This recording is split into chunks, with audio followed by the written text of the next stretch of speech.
Football বিশ্ব দেখেছে পেলের রাজকীয়তা আর ম্যারাডোনার সেই ঈশ্বর প্রদত্ত বাঁ পা। আমরা সাক্ষী হয়েছি মেসি রোনালদোর অতি মানবীয় দ্বৈরথের। আজকের যুগে হ্যাল্যান্ড এমবাপ্পেরা হয়তো গোল মেশিন হয়ে দাপিয়ে বেড়াচ্ছে মাঠ, কিন্তু এই যান্ত্রিক ফুটবলের ভিড়ে তখন একজনই ছিল যে মাঠটাকে ক্যানভাস বানিয়ে ফুটবল দিয়ে ছবি আঁকত। সে রোনালদিনহোর সেই হারানো শৈল্পিক ফুটবলের শেষ উত্তরাধিকারী নেইমার জুনিয়র।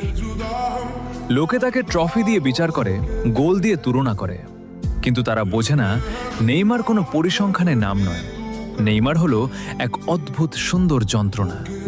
প্রতিবার যখন সে ইনজুরিতে পড়ে মাঠ ছাড়ে, ফুটবল তার চিরচেনা ছন্দ হারায়। হয়তো মেসি রোনালদোর মতো তার হাতে ভুরি ভুরি ব্যালন ডিওর নেই, কিংবা এমবাপ্পের মতো গতি নেই, কিন্তু তার পায়ে যে জাদু আছে তা দেখার জন্য আজও ফুটবল প্রেমীরা রাত জাগে। ইতিহাস হয়তো গোলদাতাদের মনে রাখবে, কিন্তু ফুটবল রোমান্টিকরা মনে রাখবে সেই জাদুকরকে, যে জেতার জন্য নয়, আমাদের ভালোবাসার জন্য খেলেছিল। নেইমার, তুমি একটাই।